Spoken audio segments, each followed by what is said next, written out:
সি গম পালে খং উঠিলে ওলাই যাব এতিয়া মিটিং আৰম্ভ হোৱা নাই সি এনেকুৱা জেগাত বহাই দিলে মোৰ ফেনখনৰ ওচৰত বহাই দিলে মই ওলাই যাবলৈ মন নগ'ল আৰু বহি থাকিল আৰু বহুতে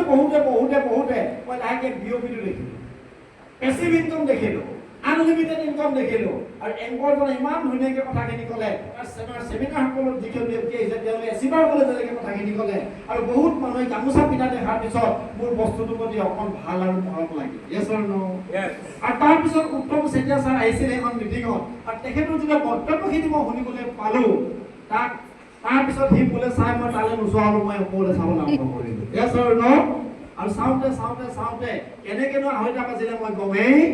নাপালো য়েছ অৰ নো আৰু মিটিং শেষ হোৱাৰ পিছত তেখেতে সুধিলে চিংৰা খাবি নে চাহ খাবি নে কি খাবি ক নালাগে মই একোৱেই নাখাওঁ তই আজি মোক যি খুৱাই দিলি আৰু মোক আৰু চিংৰা ঠাণ্ডা খাব নালাগে কামটো কি কৰিব লাগে এতিয়া মোক ক চিংৰা মই নিজেই কিনি খাম য়েছ অৰ নো চিংৰা মই নিজেই কিনি খাম নিজেই ঠাণ্ডা খাম তই কি খাবি সেইটো কথা মোক ক য়েছ অৰ নো আৰু কাম ষ্টাৰ্ট কৰিলোঁ কাম কৰি গ'লোঁ কৰি যোৱাৰ পিছত 3 মাহ কাম কৰাৰ পিছত চাকৰিৰ মাজতে ব্যস্ত চাকৰি ৰাতিপুৱা মই 10 বজাত অফিচ পাব লাগে 5 বজালৈকে ডিউটি ৰাতিপুৱা 12 বজাত আহি ঘৰ পাওঁ ৰাতিপুৱা আকৌ যাব লাগে তো তাৰ মাজতে কাম কৰোঁতে 3 মাহ কাম কৰাৰ পিছত মোৰ সপ্তাহত 10,000 সপ্তাহত 15,000 সপ্তাহত 20,000 সপ্তাহত 25,000 টকা মই ইনকাম আহিবলৈ আৰম্ভ কৰিলে আৰু 7 মাহ কাম কৰাৰ পিছত মোৰ একাউণ্টত যেতিয়া 2,10,000 টকা একাউণ্টত সোমাই গুচি গ'ল মই গম পালোঁ এইটো এটা পইচাৰ পুখুৰী হয় ইয়াত যদি সাঁতুৰিব পৰা যায় তেতিয়াহ'লে বিচৰাতকৈ বেছি পইচা পোৱা যাব য়েছ অৰ নো আৰু সেই মাহতে মই 53,000 টকা যিটো মাহত মই দৰমহা পাইছিলোঁ সেই মাহতে মই চাকৰিটো ৰিজাইন কৰি মই ফুল টাইমত কাম কৰিলোঁ আৰু ফুল টাইম কাম কৰি আজি মই নৰ্থ ইষ্টৰ এটা টপ লিডাৰ ITC হিচাপে মই নিজক প্ৰতিষ্ঠা কৰিব পাৰিলোঁ আৰু মই এটা কি পাইছোঁ জানিব বিচাৰে মোৰ এচিভমেণ্ট জানিব বিচাৰে মোৰ এচিভমেণ্ট বহুত বুলি মই কওঁ কেলে মই জীৱনত এই বিজনেছটো পাৰ্ট টাইম 5,000 টকাৰ কাৰণে আহিছিলোঁ য়েছ অৰ নো 5,000 টকা পালেই হ'ব নাপালেই হ'ব গেলামালৰ পইচা যদি ওলাই যায় মোৰ দৰমহাটো বাচি যাব বুলি মই ষ্টাৰ্ট কৰোঁতে মই 5,000 টকা বিচৰা মানতে মই সপ্তাহত মই 2,10,000 পালোঁ এইটো মোৰ ডাঙৰ achievement yes or no as a branch manager হিচাপে মই তেতিয়া এখন গাড়ী কিনিব পৰা নাছিলোঁ এখন এল্টো গাড়ী পালে হ'ব বুলি আহিছিলোঁ EMI-টো ওলালে হ'ব বুলি মই পাৰ্ট টাইম বিজনেছটো ষ্টাৰ্ট কৰিছিলোঁ আৰু 7 মাহ কাম কৰাৰ পিছত মোৰ জীৱনৰ প্ৰথমখন গাড়ী আছিল এল্টো গাড়ী তাৰ 3 মাহৰ পিছতে এখন গাড়ী কিনিছোঁ মই বলেৰো গাড়ী কেলে বলেৰো গাড়ী চলাই মোৰ খুব ভাল দেখি ভাল লগা আছিল আৰু যিদিনা মই 26 মাহত মই MTC হৈছিলোঁ আৰু 26 মাহ MTC হোৱাৰ পিছত যিটো নেশ্যনেল পৰ্যায়ৰ ৰেংক সেই ৰেংকটো পোৱাৰ পিছত মই টপ মডেল এখন ইকো স্পৰ্ট গাড়ী কিনিবলৈ সক্ষম হ'লোঁ এইটো ইণ্ডাষ্ট্ৰীৰ পৰা মাত্ৰ 26 মাহ কাম কৰি এনেকৈ কৰি যাওঁতে মই যেতিয়া ITC হ'লোঁ ইয়াত বিজয় উৎসৱ পাতিছিলে আমাৰ গুৱাহাটীত জানে আপোনালোকে আমি 30,000 মানুহ গোটেই বিজয় উৎসৱ পাতিছিলোঁ ষ্টেজত আমাৰ গাড়ী উঠিব লৈছিল সেই সময়ত মেনেজমেণ্টে প্ৰেছাৰ দিলে আপমেণ্টে প্ৰেছাৰ দিলে এখন প্ৰিমিয়াম কাৰ ল'ব লাগে আৰু মই নিজে তেতিয়া Audi A4 এখন কিনি মই ষ্টেজত গৈ উঠিছিলোঁ এই বিজনেছটোৰ পৰা মানে মই এখন Audi গাড়ী আমাৰ পাৰচেজ কৰিবলৈ সক্ষম হ'লোঁ আৰু যোৱা আজি 2 মাহৰ আগত টপ মডেল এখন মই ইনোভা গাড়ী আকৌ কিনিছোঁ এইটো ইণ্ডাষ্ট্ৰীৰ পৰা য়েছ অৰ নো এইটো ইণ্ডাষ্ট্ৰীৰ পইচা আছে নে নাই মই 37 বছৰ বয়সলৈকে চাকৰি কৰিলোঁ 37 বছৰলৈকে মই গাড়ী কিনিব পৰা নাছিলোঁ ঘৰ বনাব পৰা নাছিলোঁ আৰু মই একো কাম কৰিব পৰা নাছিলোঁ খাই বৈ জীয়াই আছিলোঁ মই 37 বছৰ পাছত মই এনেকুৱা এখন ছেমিনাৰে এনেকৈ বিজনেছ কনচেপ্টটো বুজি পোৱাৰ পিছত মই যেতিয়া এই বিজনেছটো কৰিবলৈ ষ্টাৰ্ট কৰিলোঁ 37টা বছৰে নোহোৱা বস্তুখিনি মই ইয়াৰ পৰা পাবলৈ সক্ষম হ'লোঁ য়েছ অৰ নো আৰু এনেকৈ যাওঁতে মই এই ইণ্ডাষ্ট্ৰীটোৰ পৰা মই ঘৰ বনাবলৈ সক্ষম হ'লোঁ আৰু চবতকৈ ডাঙৰ এচিভমেণ্ট বুলি যদি মই কওঁ আজিৰ ডেটত কেইখন গাড়ী কিনিছোঁ কেইডোখৰ মাটি কিনিছোঁ এইটো ডাঙৰ এচিভমেণ্ট নহয় চবতকৈ ডাঙৰ এচিভমেণ্ট বুলি যদি মই ভাবোঁ আমাৰ মোৰ নেতৃত্বত আমি সকলোৱে লগ লাগি আজি মই ব্ৰাঞ্চ মেনেজাৰ কৰি থাকোঁতে মই মাত্ৰ কাকো সহায় কৰিব পৰা নাছিলোঁ কিন্তু এই ইণ্ডাষ্ট্ৰীত অহাৰ কাৰণে আজি হাজাৰ মানুহক আজি সংস্থাপন দিবলৈ সক্ষম হৈছোঁ য়েছ অৰ নো আজি মই কেইখন গাড়ী কিনিছোঁ ডাঙৰ কথা নহয় মোৰ টিমত গাড়ী লোৱা মানুহ বাইক লোৱা মানুহ মাটি কিনা মানুহ অজস্ৰ ইতিমধ্যে জন্ম হৈছে yes or no সবতকে ডাঙৰ এচিভমেন্ট হলে সেইটো আমাৰ আসল এচিভমেন্ট কেলে নিজৰ কাৰণে কাম কৰিবলৈ যাওঁতে এইখন অসমত হাজাৰ হাজাৰ মানুহৰ জীৱন পৰিৱৰ্তন হৈছে আৰু হাজাৰ হাজাৰ মানুহৰ জীৱন পৰিৱৰ্তন কৰিবলৈ যাওঁতে নিজৰ জীৱনটো পৰিৱৰ্তন হৈছে yes or no yes sir তো এই বিজনেসটো যিদিনা আপুনি গভীৰতা ইয়াৰ মাদকতা ইয়াৰ প্ৰাসংগিকতা আপুনি বুজি উঠিব জাহিৰ খানে এটা কথা কৈছে যে আপুনি কামটো কৰি গৈছে হিটি গৈছে যিদিনা আপুনি এই ডাইৰেক্ট সেলিং ইণ্ডাষ্ট্ৰি ইয়াৰ মাদকতা গভীৰতা ইয়াৰ প্ৰাসংগিকতা ইয়াৰ ভৱিষ্যত যিদিনা বুজি পাব আপুনি কৈ কেতিয়াও গেলামাল আলু বুলি জুখি থাকিব নোৱাৰে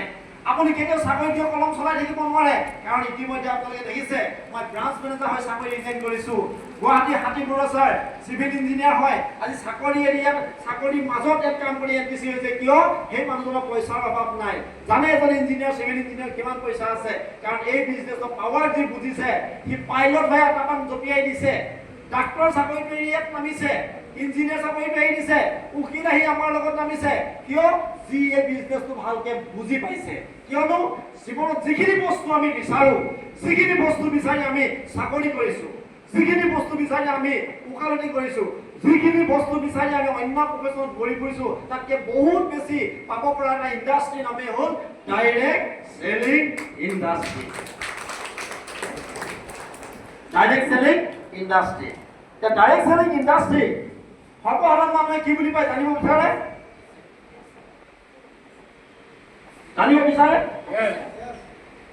আজিৰ পৰা 38 বছৰ আগত মই 12 বছৰ আগত মানে মই 38 বছৰ যেতিয়া বয়স হৈছিল সেই সময়ত এনেকুৱা বিজনেছ লৈ আমাৰ ঘৰলৈ বহুত মানুহ আমাৰ ঘৰলৈ আহে মই সেই সময়তে বিজনেছৰ প্ৰতি মই একেবাৰে ইণ্টাৰেষ্টেড নাছিলোঁ কিয় জানিব বিচাৰে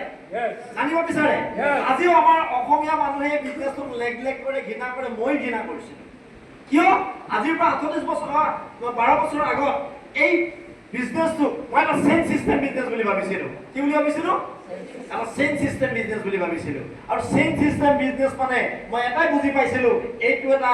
ঘৰে ঘৰে বস্তু বিকা ব্যৱসায় মানুহ জইনিং কৰা বিজনেছ ফটোৱা মানুহৰ কাৰবাৰ কাম ধান্দা নাইকিয়া মানুহৰ বিজনেছ যাৰ জীয়াই থাকিবলৈ ৰাস্তা নাই তেনেকুৱা ফটোৱা মানুহৰ বিজনেছ বুলি মই ভাবিছিলোঁ আৰু এনেকুৱা বিজনেছ কৰা মানুহবিলাকো মই ভাল লগা নাছিল কেলে এনেকুৱা কথা যদি মোক কোনোবাই কয় এই বিজনেছৰ বিষয়ে যদি কোনোবাই কয় মোৰ ইগোত লাগিছিল মই যে ব্ৰাঞ্চ মেনেজাৰ মোক এই কথাষাৰ ক'বলৈ তেওঁ কেনেকৈ সাহস